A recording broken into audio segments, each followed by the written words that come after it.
ప్రభాస్ కథానాయకుడిగా నటిస్తున్న చిత్రం ఫౌజీ. హను రాఘవపూడి దర్శకుడు. ఈ చిత్రంలో ఇమాన్వి కథానాయికగా నటిస్తున్న సంగతి తెలిసిందే.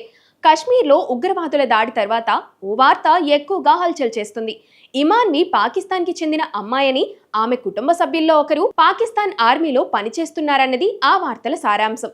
భారతదేశంలో పాకిస్తాన్ పౌరుల్ని వెతికి మరీ ఇంటికి పంపేస్తున్న ఈ నేపథ్యంలో ఇమాన్వీని కూడా అలాగే పంపేయాలని, ఆమెకు ఇక్కడ అవకాశాలు ఇవ్వకూడదన్న కామెంట్లు బలంగా వినిపిస్తున్నాయి.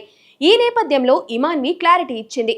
ఉగ్రవాదుల దాడి తనని చాలా కలిచివేసిందని, ప్రాణాలు కోల్పోయిన వాళ్ల ఆత్మలు శాంతించాలని, ఇలాంటి దుర్ఘటనలు మళ్లీ జరగకూడదని ప్రార్థిస్తున్నానని చెప్పుకొచ్చిన ఇమాన్వి తనపై పడిన పాకిస్తానీ ముద్రను చెరిపివేసే ప్రయత్నం చేసింది.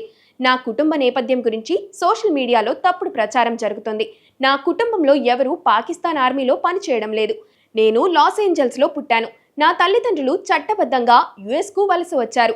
వాళ్ళు ఇప్పటికీ అమెరికన్ పౌరులే. నన్ను భారతీయ చలనచిత్ర పరిశ్రమ ఆదరించింది. నా కళకు ఓ స్థానాన్ని కల్పించింది. కళ అనేది చరిత్రని, సంస్కృతిని, అనుభవాల్ని కలిపే ఓ వేదిక. నేను ఆ బాధ్యతను ఎప్పటికీ మర్చిపోను. భారతీయతను, ఇక్కడ సాంప్రదాయాల్ని గౌరవిస్తాను. దయచేసి నాపై ఈ తప్పుడు ప్రచారాన్ని ఆపండి అంటూ మీడియాను కోరింది. ఇమాన్వి సోషల్ మీడియాలో ఓ స్టార్. రీల్స్తో, షార్ట్స్తో లెక్కలేనంత మంది అభిమానుల్ని సంపాదించుకుంది. మంచి డాన్సర్ కూడా.